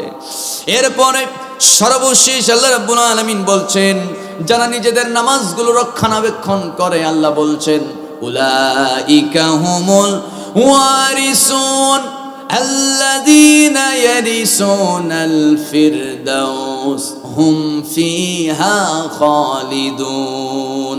এই কাজগুলো যারা করবে তারা ওয়ারিস হয়ে যাবে জান্নাতের। যেরকম সুবহানাল্লাহ। কোন জান্নাত? সর্বোচ্চ জান্নাত, জান্নাতুল ফিরদাউস। যিনি দিবেন আওয়াজ করে শেষবারের মতো বলুন তিনি কে? আরো জোরে বলুন তিনি কে? আমার বন্ধুগণ, এজন্য অবশ্য আমাদেরকে 1 নম্বর গুণটা অর্জন করতে হবে, সেটা হলো ইল্লাল্লাযীনা আমানু। ঈমান আনার দরকার আছে না নাই বলেন? আল্লাহ তাআলা এক জায়গায় বলেন ইয়া আইয়ুহাল্লাযীনা আমানু আমিনু, হে ঈমানদাররা তোমরা ঈমান আনো। ঈমানদারদেরকে আবার বলছেন ঈমান আনো অত্যন্ত ভালো করে, ঠিক কি না? আমার ভাইয়েরা, ঈমান আনার মতো আনতে হবে। শুধু দাবি করলে ঈমানদার হওয়া যায় না, ঈমান চলে যায়। ঈমান আনা সহজ, কিন্তু ঈমান টিকে রাখা অনেক কঠিন ব্যাপার। এই ঈমানটা টিকে রাখতে হলে খুব সচেতন থাকতে হবে, কারণ জীবনে এমন কোন একটা কথা আপনি বলবেন ঈমান নষ্ট হয়ে যেতে পারে। জীবনে এমন কোন ভুল কাজ করবেন, এমন একটা কাজ যে একটা কাজের জন্য আপনার ঈমান নষ্ট হয়ে যেতে পারে। আমার বন্ধুগণ বলুন তো, আমার দেশে কাদিয়ানি আছে না নাই?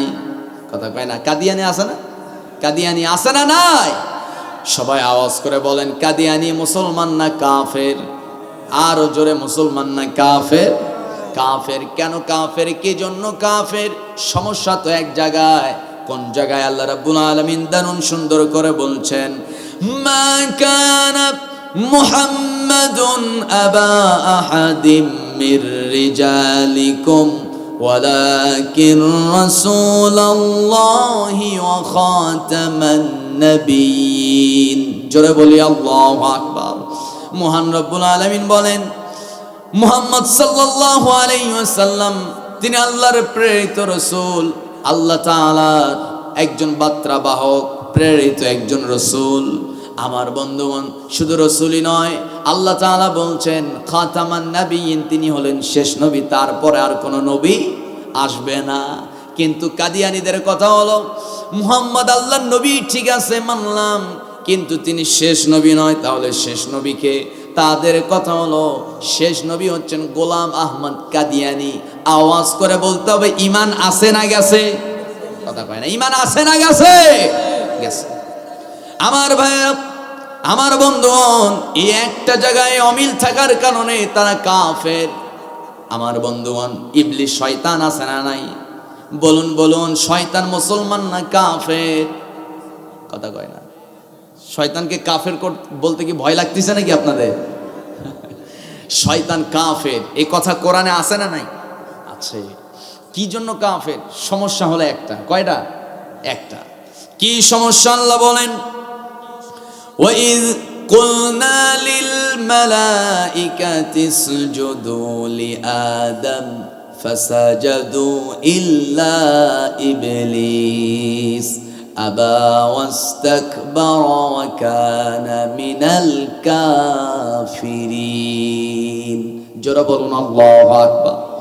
মহান রব্বুল আলামিন বলেন আমি তো হুকুম দিলাম আদমকে সিজদা করো, সবাই সিজদা করলো, কিন্তু সিজদা তো করলো না মূলত একজন, তার নাম কি? ইবলিস। সিজদা না করার কারণে আবা ওয়াস্তাকবারা ওয়া কানা মিনাল কাফিরিন। ইবলিস মুসলমান না কাফের? কাফের হয়ে গেল। অপরাধ কয়টা? একটা অপরাধ। আমার বন্ধুগণ, আমার ভাইয়েরা, কোরআনুল কারীমের শুরু থেকে নিয়ে শেষ পর্যন্ত আপনি রিচার্জ করেন, অনুবাদগুলো অন্তত পড়েন, দেখবেন কোরআনের শুরু থেকে নিয়ে শেষ পর্যন্ত কেবলমাত্র আল্লাহ তাআলা একজন আল্লাহর বিখ্যাত বুজুর্গের কথা উল্লেখ করেছেন। কয়জন বলেন? একজন। মহান রব্বুল আলামিন বলেন, ওয়াতলু আলাইহিম নাবাআল্লাযী আতাইনাহু আয়াতিনা فانسلخ منها فأتبعه الشيطان فكان من الغاوين। জোরে বলি আল্লাহু আকবার। আল্লাহ রাব্বুল আলামিন বলছেন, দুনিয়ার तमाम মানুষকে আল্লাহ তাআলা জানাচ্ছেন, হে রাসূল আপনি বলুন, দুনিয়ার পৃথিবীর সমস্ত উম্মত, আপনার উম্মতদেরকে, আমার বান্দাদেরকে আপনি বলে দেন, বনি ইসরাইলের বিখ্যাত একজন বুজুর্গ ছিল, তার নাম হলো বালাম ইবনে বাওরা। ওই বিখ্যাত বুজুর্গ, তার হাতে হাত রেখে হাজার হাজার মানুষ ইসলাম গ্রহণ করেছে, কালিমা পড়ে ঈমান এনেছে। কিন্তু সেই বিখ্যাত বুজুর্গ বালাম ইবনে বাওরা শুধু বিখ্যাত বুজুর্গই ছিলেন না, তার আরেকটা পরিচয় হলো তিনি ছিলেন মুস্তাজাবুদ দাওয়া। মুস্তাজাবুদ দাওয়া যিনি হবেন, আমার বন্ধুগণ, মুস্তাজাবুদ দাওয়া, আল্লাহর কাছে যখন যা দোয়া করে আল্লাহ তাআলা মুহূর্তের মধ্যে সেই দোয়া কবুল করে নেন। আমার ভাইয়েরা, ওই বিখ্যাত বুজুর্গ বালাম ইবনে বাওরা, তার কাছে সেই যুগের নেতৃবৃন্দ, সরকারি এবং বিরোধী দলের নেতৃবৃন্দ তার কাছে এসে বলে, হুজুর আপনি আমাদের জন্য দোয়া করেন, সামনে নির্বাচন, যার কাছ থেকে হুজুর মোটা অঙ্কের হাদিয়া পাইতো তার জন্য দোয়া করত, তারাই সরকার গঠন করত, তারাই বিজয় হয়ে যেত। আমার বন্ধুগণ, এই বিখ্যাত বুজুর্গ বালাম ইবনে বাওরা হঠাৎ দেখলেন সকালবেলা তার দরবারে এসে নেতৃবৃন্দ হাজির, বলতেছে, হুজুর আপনি দোয়া করেন আল্লাহ যেন মুসা নবীকে ধ্বংস করে দেয়। কারণ ওই নেতৃবৃন্দ জানে বিখ্যাত বুজুর্গ যা দোয়া করবে তাই কবুল হয়ে যাবে। বিখ্যাত বুজুর্গের কাছে এসে বলতেছে, হুজুর আপনি দোয়া করেন যেন আল্লাহ মুসা নবীকে ধ্বংস করে দেয়। এই দোয়া কেন করব, কি জন্য করব? এবার নেতৃবৃন্দ বলতেছে, হুজুর ওই বিখ্যাত সেই নবী হযরতে মুসা, সে তো তার অনুসারীদেরকে নিয়ে সে আন্দোলন করতেছে, সে নাকি তার রবের আইন দিয়ে রাষ্ট্র চালাবে, সে তার খোদার আইন দিয়ে রাষ্ট্র চালাতে চায়। অথচ আমরা তো আমাদের সুন্দর সুন্দর আইন দিয়ে রাষ্ট্র চালাই, এখানে তার খোদার আইন কি দরকার? আমার বন্ধুরা, আমার ভাইয়েরা, কিন্তু আল্লাহ রাব্বুল আলামিন নিজেই বলছেন, ইউগশিল লাইলান নাহারা ইয়াতলুবুহু হাসিসান ওয়াশ-শামসা ওয়াল কমার والنجوم مسخرات بأمره ألا له الخلق والأمر تبارك الله رب العالمين। জোরে বলি আল্লাহু আকবার। আল্লাহ রাব্বুল আলামিন বলেন, এই আসমান জমিন যিনি সৃষ্টি করেছেন, রাতের আকাশকে যিনি সুন্দর করে ডেকোরেশন করেছেন, চাঁদ এবং লক্ষ লক্ষ নক্ষত্র রাজি দিয়া, আকাশের তারকা রাজি আছে না নাই বলেন? আমার বন্ধুগণ, আছে না নাই? সবাই আসলে রাত অনেক গভীর হয়ে গেছে, অনেকেই ক্লান্ত হয়ে গেছেন, সারা রাত ব্যাপী মাহফিল, ঠিক কিনা? সারা রাত ব্যাপী না? গত বছরও এসেছিলাম। যাই হোক, সম্মানিত ভাইয়েরা, আমি আর বেশি সময় নেব না, আর 9 মিনিট কথা বলবো আপনাদের সামনে, এরপরে আমি আপনাদের মাঝ থেকে বিদায় নেব। বিখ্যাত বুজুর্গ বালাম ইবনে বাওরা তিনি নেতৃবৃন্দকে বলছেন, ঠিক আছে মুসার বিরুদ্ধে দোয়া করব, কিন্তু মুসার অপরাধ কি? মুসার অপরাধ হলো সে তার খোদার আইন দিয়ে, আল্লাহর আইন দিয়ে রাষ্ট্র চালাতে চায়, এটা তো আমরা মানি না। আচ্ছা ঠিক আছে, তাহলে মুসার বিরুদ্ধে দোয়া করতে হবে। বিখ্যাত বুজুর্গ বালাম ইবনে বাওরা মনে মনে চিন্তা করছেন, সেই আল্লাহর বিখ্যাত সেই নবী, সে তো আবার সাধারণ কোনো নবী নয় যে কিনা আল্লাহর সঙ্গে সরাসরি কথা বলে। সুবহানাল্লাহ। কম পাওয়ার কম না বেশি? অনেক বেশি। এত পাওয়ারফুল একজন নবীর বিরুদ্ধে আমি দোয়া করব, আর আমার দোয়া আল্লাহ কি কবুল করবে নাকি?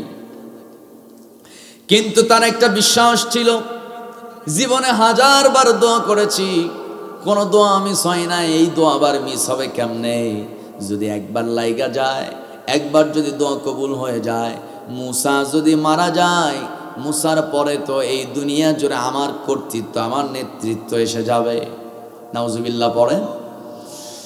লোভ ঢুকে গেল অন্তরের ভিতরে।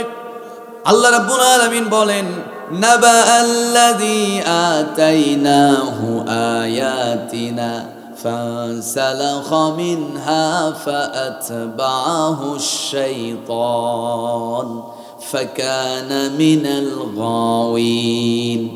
আল্লাহ রাব্বুল আলামিন বলেন, বিখ্যাত সেই বুজুর্গ বালাম ইবনে বাওরা, তাকে আমি আল্লাহ আতাইনাহু আয়াতিনা, আল্লাহ নাজিল করা আসমানি জ্ঞান আমি আল্লাহ তাআলা তাকে দান করেছিলাম, ওহির জ্ঞান আমি তাকে দান করেছিলাম। তৎকালীন মুসা নবীর পরে সবচেয়ে বড় জ্ঞানী যেই মানুষ ছিল তার নাম ছিল বালাম ইবনে বাওরা। ওই বালাম ইবনে বাওরা, তার মন্ত্রের মধ্যে ব্যাধি শুরু হয়ে গেল। সেই ব্যাধি হলো লোভ ঢুকে গেছে, অহংকার ঢুকে গেছে, আর শয়তান তার অন্তরে ফাআতবাহু শাইতান, শয়তান তার অন্তরে বাসা বেঁধে ফেললো। আমার বন্ধুগণ, বিখ্যাত বুজুর্গ এবার মনে মনে সিদ্ধান্ত নিল, দোয়া করি দেখা যায় কি হয়। যদি কবুল হয়, মুসা নবী দুনিয়া থেকে বিদায় নিবে, গোটা দুনিয়া জুড়ে আমার কর্তৃত্ব শুরু হয়ে যাবে। আমার বন্ধুগণ, এইসব ভাবতে ভাবতে সকাল হয়ে গেছে। নেতৃবৃন্দ সকাল সকাল আবার হাজির। হুজুর, আপনি দোয়া বোধহয় করেন নাই, কারণ আপনার দোয়া তো মিস হওয়ার কথা নয়। আমরা সকালবেলায় কিসের কি যে খবর পাওয়ার কথা যে মুসা নবী মারা গেছে, এই খবর পাওয়ার কথা। আমরা সবাই মুসা নবীর জানাজায় অংশগ্রহণ করতাম, কিন্তু এই খবর না এসে আমরা শুনতে পেলাম মুসা নবী নাকি সকাল সকাল একাত্মবাদের স্লোগান নিয়ে রাজপথে মিছিল করতেছে তার কর্মীদেরকে নিয়ে। আল্লাহর নামে স্লোগান তুলি মুসা নবী সে তার দাওয়াতি কাজ চালায় যেতেছে। এইটা তো আমরা আশা করি নাই। আমরা তো সকালবেলা মুসার মৃত্যুর সংবাদ পাওয়ার অপেক্ষায় সারা রাত মদ পান করে আমরা তো রাত পার করেছি। সুতরাং এই খবর আমরা কেন পেলাম? মেজাজ গরম সবার। বিখ্যাত বুজুর্গ বলতেছে, দোয়া যে করব, আমাকে কি হাদিয়া দিয়েছ নাকি? এটা তো নরমাল দোয়া নয়, এটা অত্যন্ত বড় দোয়া, অনেক রিক্সের দোয়া। এই দোয়া করতে হলে হাদিয়া লাগবে, বড় হাদিয়া। কি হাদিয়া দেওয়া যায়? সবাই টেনশনে পড়ে গেল। শেষ পর্যন্ত সিদ্ধান্ত হলো তাকে হাদিয়া দিতে হবে। আমাদের যে একটা স্বর্ণের মুকুট আছে, যে নাকি সরকার প্রদান হয় বনি ইসরায়েলের, তার জন্য নির্ধারিত একটা স্বর্ণের মুকুট থাকে। ওই স্বর্ণের মুকুটটা বালাম ইবনে বাওরাকে দেওয়া হলো, যেটা সম্পূর্ণ স্বর্ণ দিয়া তৈরি। সেই স্বর্ণের মুকুট পাওয়া মাত্র বিখ্যাত বুজুর্গ বালাম ইবনে বাওরা চিন্তা করলেন, এমন এতগুলো স্বর্ণ তো জীবনে দেখি না, আবার স্বর্ণের মুকুট, স্বর্ণের টুপি পাওয়া মাত্র লোভে পড়ে গেল। লোভে পাপ, কথাই তো আছে, পাপে কি হয়? মৃত্যু হয়ে যায়। ওই বিখ্যাত বুজুর্গ এবার সবাইকে বললেন, ঠিক আছে এখনই টাটকা দোয়া শুরু, সবাই হাত উঠাও। আমরা যখন দোয়া শুরু করি, হুজুর যখন দোয়া করা শুরু করে, আমরা হাত উঠাই, মনোযোগ দিয়ে হুজুরের কথাগুলো শুনি। আমার বন্ধুগণ, দোয়া যখন শুরু হয়ে যায়, হুজুর দোয়া করে আমরা কথাগুলো শুনি আর বলি আমিন আমিন, ঠিক কিনা? আমার ভাইয়েরা, দোয়া যখন শুরু হয়ে গেছে, সবাই মাথা নিচু করে আছে, হাত উঁচু করে আছে, মনোযোগ দিয়ে বালাম ইবনে বাওরা বিখ্যাত বুজুর্গের দোয়া শুনতেছে। রব্বানা যালামনা দোয়া শুরু হয়ে গেছে।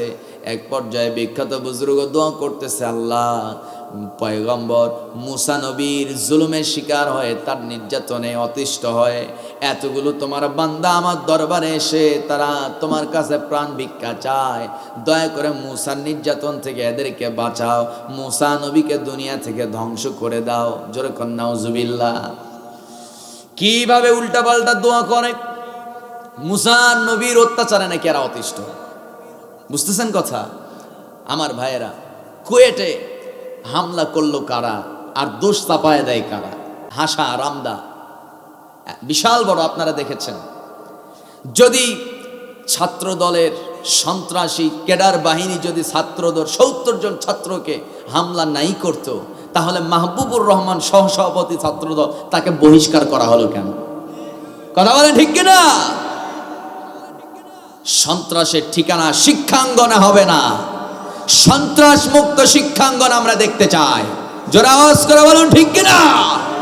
সম্মানিত ভাইয়েরা, চোরের মায়ের বড় গলা, রাতারাতি সারা বাংলাদেশের সব জেলায় জেলায় তারা মিছিল করলো যে ছাত্র দলের উপরে হামলা হয়েছে, অথচ খবর নিয়ে জানা গেল ছাত্র দলের ছেলেরাই অস্ত্র হাতে নিয়ে, রামদা হাতে নিয়ে সশস্ত্র শিক্ষার্থীদের উপরে হামলা করেছে। এটা আমরা নিন্দা জানাই। যারা এই কাজ করেছে অবশ্যই সবগুলোকে শনাক্ত করে তাদেরকে গ্রেপ্তার করে দৃষ্টান্তমূলক শাস্তি নিশ্চিত করতে হবে। আরো জোরে বলুন ঠিক কিনা। সম্মানিত ভাইয়েরা, আমার বন্ধুগণ, আমরা সবাই কাঁধে কাঁধ মিলিয়ে সুন্দর একটা শান্তিপূর্ণ দেশ গড়তে চাই। আগামীর বাংলাদেশ 54 বছরের ইতিহাসকে ছেড়ে যাবে। অবশ্যই একটা শান্তিপূর্ণ দেশ, আগামীর বাংলাদেশে শান্তিপূর্ণ একটা সূর্য আমরা দেখতে পাবো। জোরে বলি ইনশাআল্লাহ। আমার ভাইয়েরা, সম্মানিত বন্ধুগণ, সেই রকম অবস্থা, চোরের মায়ের বড় গলা। উনি বলতেছে আল্লাহ সবাই নির্যাতিত, মুসা নবীর নির্যাতনে সবাই অতিষ্ঠ। নাউজুবিল্লাহ বলবেন না? বিখ্যাত বুজুর্গ যেই নাই দোয়া করছে মুসা নবীর বিরুদ্ধে, হঠাৎ দেখা গেল আওয়াজ বন্ধ। কি ব্যাপার? সামনে তাকায় দেখে ভয়ঙ্কর দৃশ্য। কি সেই ভয়ঙ্কর দৃশ্য? সেই বিখ্যাত বুজুর্গ বালাম ইবনে বাওরা, তার জবান বন্ধ হয়ে গেছে, মুখের ভিতরে থাকা জিহবা নাভি পর্যন্ত ঝুলে গেছে। বিখ্যাত বুজুর্গ বালাম ইবনে বাওরা, যার কোনো দোয়া মিস হয় নাই, সব দোয়া আল্লাহ রাতারাতি কবুল করে নিতেন। হাজার হাজার মানুষ তার হাতে হাত রেখে কালিমা পড়েছে। এত বড় একজন বিখ্যাত বুজুর্গ, তার ইতিহাস আল্লাহ কোরআনে দিয়ে বলছেন। শেষ পর্যন্ত ওই বিখ্যাত বুজুর্গ মুসা নবীর বিরুদ্ধে দোয়া করার অপরাধে তার জিহবা নাভি পর্যন্ত ঝুলে গেল, মুখ দিয়া ফেনকি দিয়া রক্ত বের হওয়া শুরু হলো। কয়েক সেকেন্ডের মাথায় বিখ্যাত বুজুর্গ বালাম ইবনে বাওরা মুরতাদ হয়ে, কাফের হয়ে দুনিয়া থেকে বিদায় নিয়েছে। নাউজুবিল্লাহ।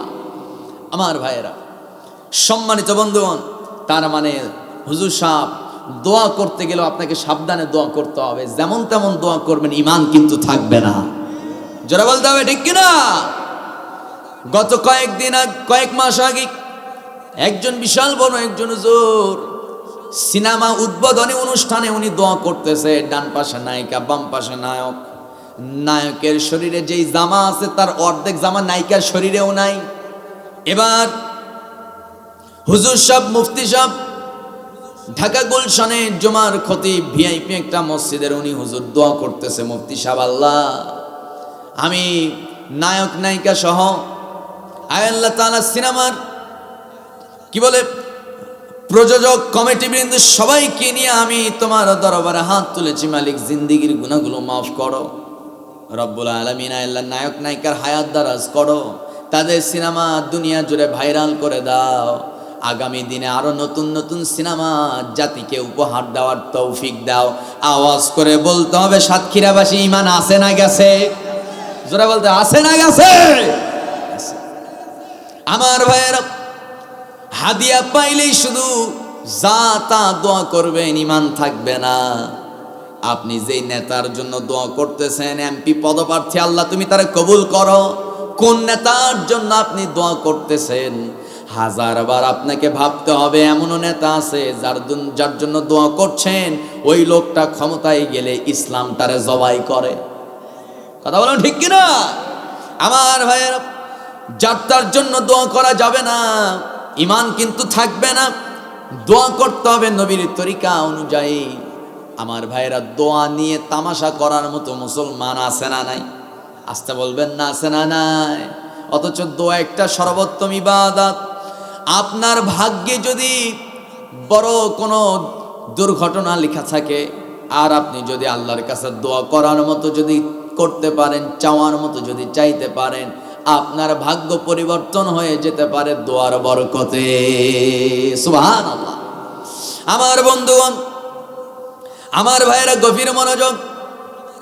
ঈমান থাকবে না। ঈমানকে টিকিয়ে রাখার জন্য অবশ্য যে গুণগুলো আমাদের রাখা দরকার, সূরা মুমিনুন পড়ে নেব, ঈমান কেমনে আমাদের ঠিক থাকবে। সূরা মুমিনুন আমাদেরকে সেই পরামর্শ দিয়েছে। আমার ভাইয়েরা, 2 নাম্বার, সমস্ত ক্ষতি থেকে বাঁচার জন্য 2 নাম্বার যে বৈশিষ্ট্য অর্জন করতে হবে, আল্লাহ বলেন ওয়া আমিলুস সলিহাতি ওয়া তাওয়াসাউ বিল হাক্কি ওয়া তাওয়াসাউ বিস সাবর। আল্লাহ রাব্বুল আলামিন বলেন, বান্দা ওয়া আমিলুস সলিহাত, সৎ কাজ করার দরকার আছে না নাই? আস্তে কয়, আছে না নাই? সৎ কাজ করতে হবে। আল্লাহ তাআলা সূরা কাহফ 106 নম্বর আয়াতে আল্লাহ বলেন, 2টা কাজ করবে, আমি তোমাকে জান্নাতুল ফেরদাউস দিব। যারা পারেন কমন আয়াতটা সবাই পড়ে নেন। ইন্নাল্লাযীনা আমানু ওয়া আমিলুস সলিহাতি কানাত লাহুম জান্নাতুল ফিরদাউসি নুজুলা خالدين فيها لا يبغون عنها حولا قل لو كان البحر مدادا لكلمات ربي لنفد البحر قبل أن تنفد كلمات ربي ولو جئنا بمثله مددا। আরো জোরে বলুন আল্লাহু আকবার।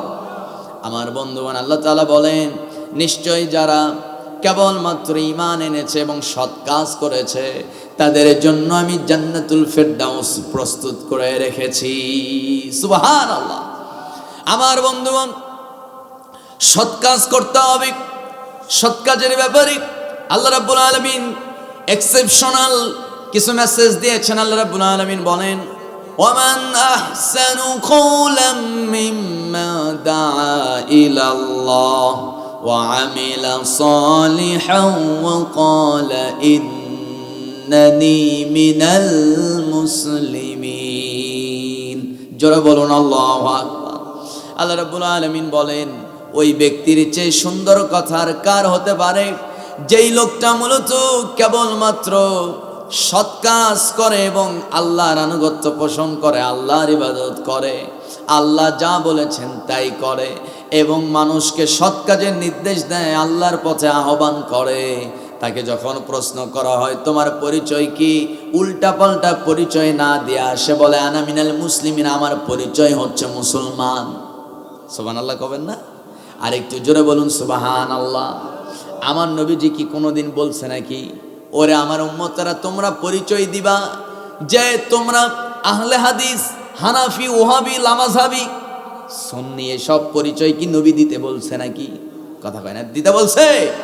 আমার বন্ধুগণ, আল্লাহ শিখাচ্ছেন মতানৈক্য তৈরি করা যাবে না, অনৈক্যের প্রাচীর গড়া যাবে না। আমার বন্ধুগণ, ঐক্যের প্রাচীর মজবুত করে শক্ত করে আঁকড়ে ধরতে হবে। ওয়াতাসিমু বলেন, ওয়াতাসিমু বিহাবলিল্লাহি জামিআন ওয়ালা তাফাররাকু ওয়াযকুরু নি'মাতাল্লাহি আলাইকুম ইয কুনতুম আদাআন ফাআল্লাফা বাইনা কুলুবিকুম فأصبحتم بنعمته إخوانا। জোরে বলুন আল্লাহু আকবার। আল্লাহ রাব্বুল আলামিন বলেন, ছোটখাটো বিষয়কে কেন্দ্র করে বান্দা কখনো তুমি মতানৈক্য সৃষ্টি করো না, তোমরা বিভেদ হয়ে যেও না, তোমরা বিচ্ছিন্ন হয়ে যেও না। ঐক্যের প্রাচীর শক্ত করে আঁকড়ে ধরো, আল্লাহর রজুকে শক্ত করে আঁকড়ে ধরো। হুকুমটা দিয়েছেন কে? আসতে বলবেন না কে? আমার ভাইয়েরা, আমার বন্ধুগণ, আল্লাহ তাআলা আরেক জায়গায় বলছেন, বান্দা আমি কাকে বেশি মুহাব্বত করি, কাকে বেশি ভালোবাসি তুমি কি জানো? ইন্নাল্লাহা ইউহিব্বুল্লাযীনা ইউকাতিলুনা ফি সাবিলিহি সাফফান কাআন্নাহুম বুনয়ানুম মারসুস। জোরে বলুন আল্লাহু আকবার। নিঃসন্দেহে আমি ওই সমস্ত বান্দাদেরকে সবচাইতে বেশি মহব্বত করি, সবচেয়ে বেশি ভালোবাসি, যারা কেবলমাত্র আল্লাহর জমিন, আল্লাহর কোরআন দিয়া রাষ্ট্র পরিচালনার স্বপ্ন নিয়ে যারা অগ্রণী ভূমিকা পালন করে, পরস্পরে দূরত্ব সৃষ্টি না করে, ছোটখাটো বিষয়কে কেন্দ্র করে মতানৈক্যের বেড়াজাল তৈরি না কইরা, যারা পরস্পরে ছোটখাটো বিষয়গুলো বাদ দিয়া যারা ঐক্যের প্রাচীর শক্ত করে মজবুত করে যারা আঁকড়ে ধরে, যারা আল্লাহর জমিনের দিন কায়েমের জন্য সীসা ঢালা প্রাচীরের মতো কাতারবদ্ধ হয়ে জামাতবদ্ধ হয়ে যারা অবশ্য আল্লাহর দিনকে বিজয় করার জন্য যারা বাতিল শক্তির মোকাবেলা করে, অবশ্যই আমি আল্লাহ তাকেই বেশি ভালোবাসি। আর জোরে বলি সুবহানাল্লাহ। এরপর আল্লাহ রাব্বুল আলামিন বলেন ওয়াতাওয়াসাউ বিল হক, যারা হকের পথ যারা অনুসরণ করবে, হকের পথে যারা চলবে, সত্যের পথে চলবে। আমার ভাইয়েরা, আমার বন্ধুগণ, সত্যের পথে চলতে গেলে অনেক বাধা আছে না নাই? বলেন, আসতে কবেন না, আছে না নাই? আপনি যখন হকের পথে চলবেন, আপনি অস্ত্রের মহড়া দিতে পারবেন না, সাদাবাজি টেন্ডারবাজি করতে পারবেন না, টেম্পো স্ট্যান্ড আপনি দখল করতে পারবেন না। আসতে কবেন না, ঠিক কিনা? টেম্পো স্ট্যান্ড দখল করতে পারবেন না, চাঁদাবাজি করতে পারবেন না। আমার দেশে, আমার বন্ধুগণ, সবচাইতে বড় বড় দল যেগুলো বারবার ক্ষমতায় আসছে 54 বছর, তারা মূলত তাদের রাজনীতির উৎস, রাজনীতির মূল খরচটাই তারা টেনে আনে সাদাবাজি করে, ঠিক কিনা? আল্লাহর দিন, আল্লাহর পথে রাজনীতি করতে গেলে আপনি কোনো সুবিধা পাবেন না, বরং আপনাকে কি করতে হবে? নিজের পকেটের টাকা আপনাকে ঠিক মতো দিতে হবে। টাকা দিয়ে আপনাকে রাজনীতি করতে হবে, টাকা নিয়ে করতে পারবেন না। এর মধ্যেই বোঝা যায় কোনটা পেট নীতি আর কোনটা রাজনীতি। জনগণ, ঠিক কিনা? আমার ভাইয়ের, আমার বন্ধুগণ, মহান রব্বুল আলামিন বলেন সত্যের পথ অত্যন্ত কাঁটাযুক্ত পথ, কাঁটাযুক্ত এই পথ মেরে আপনাকে অবশ্য সীসা ঢালা প্রাচীরের মতো মজবুত হতে হবে। আমার বন্ধুগণ, পিছে থাকার সময় নাই। আগামীর বাংলাদেশ কোরআনের বাংলাদেশ হিসাবে, আমার বন্ধুগণ, আগামীর বাংলাদেশটাকে কোরআন দিয়ে সুন্দর করে সাজানোর স্বপ্ন নিয়ে আমাদের সবাইকে নিজ নিজ জায়গা থেকে কাজ করার দরকার আছে না নাই? কারা কারা রাজি আছেন? হাতটা উঁচু করে দেখান। আল্লাহ সবগুলো হাতকে কবুল করে নাও। জোরে বলি আমিন, আরো জোরে বলি আমিন। হাত নামান। সম্মানিত ভাইয়েরা, আমার বন্ধুগণ, এরপর আল্লাহ বলছেন ওয়াতাওয়াসাউ বিস সবর। আল্লাহ তাআলা সত্যের পথে চলার আহ্বান করে আল্লাহ পরের বৈশিষ্ট্য কেন সবর, ধৈর্যের কথা বললেন? তার মানে হলো আপনি যখন হকের পথে চলতে যাবেন, আপনার পরীক্ষা শুরু হয়ে যাবে, আপনার উপরে নানান মামলা। এমনও আমি কোরআনের কর্মীদের সঙ্গে আমার সাক্ষাৎ হয়েছে, যারা কমপক্ষে 250 থেকে 300টা মামলা মাথায় নিয়ে হাসি মুখে দুনিয়াতে বিচরণ করে। সুবহানাল্লাহ। চেহারা দেখলে মনেই হয় না যে ওর কাঁধে, ওই বান্দার কাঁধে, ওই কোরআনের কর্মীর মাথায় চেপে আছে 300টা মামলা। সুবহানাল্লাহ কবেন না? আরো জোরে বলি সুবহানাল্লাহ। সম্মানিত ভাইয়েরা, মামলা, হামলা, ফাঁসির রশি, ঘর বাড়ি ধ্বংস করে কোনো কোরআনের কর্মীকে হতাশ করা যায় না।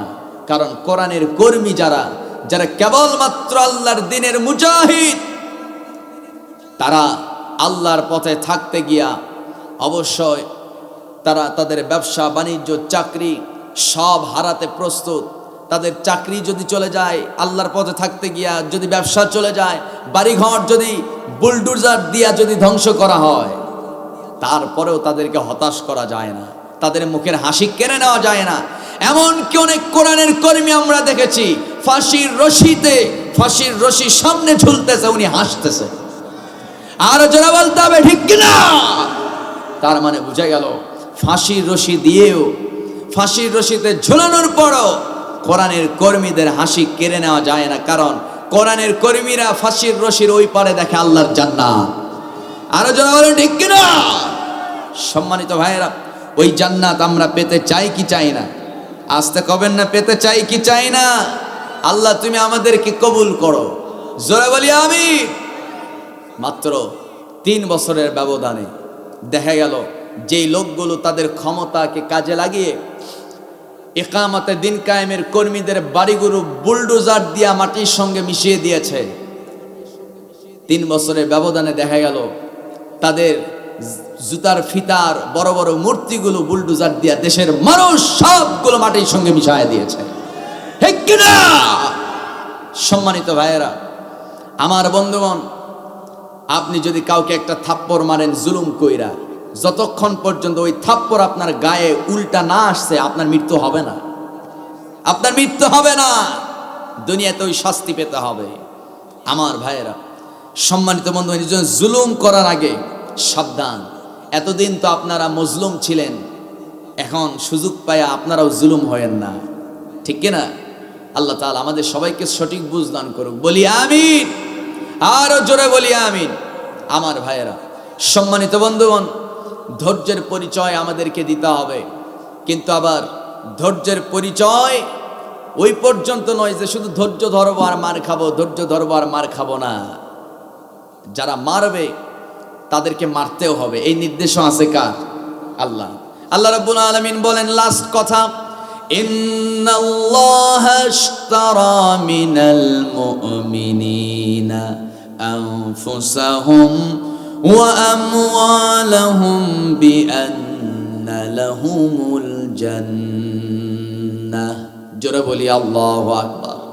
আল্লাহ রাব্বুল আলামিন বলেন, ঈমানদারদের জান এবং মাল আমি তো খরিদ করে নিয়েছি, তারা তাদের জানমাল দিয়ে আমার রাস্তায় তারা সর্বোচ্চ ত্যাগ স্বীকার করবে, আর আমি আল্লাহ বিনিময়ে তাদের জন্য প্রস্তুত করে রেখেছি আমার জান্নাত। আরো জোরে বলি সুবহানাল্লাহ।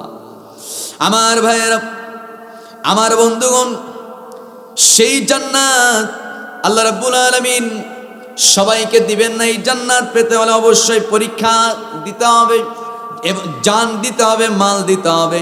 ইউকাতিলুনা ফি সাবিলিল্লাহ ফায়াকতুলুনা ওয়া ইউকাতালুন ওয়াদান আলাইহি হাক্কান ফিত তাওরাতি ওয়াল ইনজিলি ওয়াল কুরআন ومن أوفى بعهده من الله فاستبشروا ببيعكم الذي بايعتم به وذلك هو الفوز العظيم। জোরে বলি আল্লাহু আকবার। আমার ভাইয়েরা, আমার বন্ধুগণ, তারা আল্লাহর পথে জিহাদ করবে, ফায়াকতুলুন ওয়া ইউকাতালুন, তাদেরকে যারা কতল করতে আসবে তারা কতল হবে, আবার তাদের জালেমদেরকেও কতল করবে। নির্দেশটা কার? আসতে বলবেন না কার? আমার ভাইয়েরা, আমার বন্ধুগণ, আগামীর বাংলাদেশকে আর কোনো জালেমদের হাতে ছেড়ে দেওয়া যাবে না। প্রয়োজনে জালেমদের শাসন আমাদের উপরে আসার আগে ওই জালেমদেরকে উৎখাত করার জন্য জীবন দিতে হবে। ঠিক কিনা? আল্লাহ আমাদেরকে কবুল করুক, সবাই বলি আমিন। সম্মানিত ভাইয়েরা, যতটুকু কথা হলো, মূলত আমি এবছরের রেকর্ড, গত বছরের রেকর্ড এখানে, এবছরের রেকর্ডও এখানে। গত বছরের রেকর্ড হলো রাত 3টায় শুরু করছি, ফজর নামাজ দিয়া শেষ, ফজর আজানে শেষ। এবছর এখানেও ঠিক একই অবস্থা, 12:30টায় উঠলাম, এই 2:30টায় শেষ করছি। যতটুকু কথা হলো, আল্লাহ তাআলা আমাদেরকে আমল করার তৌফিক দান করুক, সবাই বলি আমিন। এই মাদ্রাসাকে আল্লাহ তাআলা হাসরের ময়দানে আমাদের নাজাতের কারণ বানিয়ে দিক, সবাই চিৎকার মেরে বলি আমিন। হাদা মা ইনদি ওয়াল ইলমু ইনদাল্লাহ আলাইহি তাওয়াক্কালতু ওয়া ইলাইহি উনীব।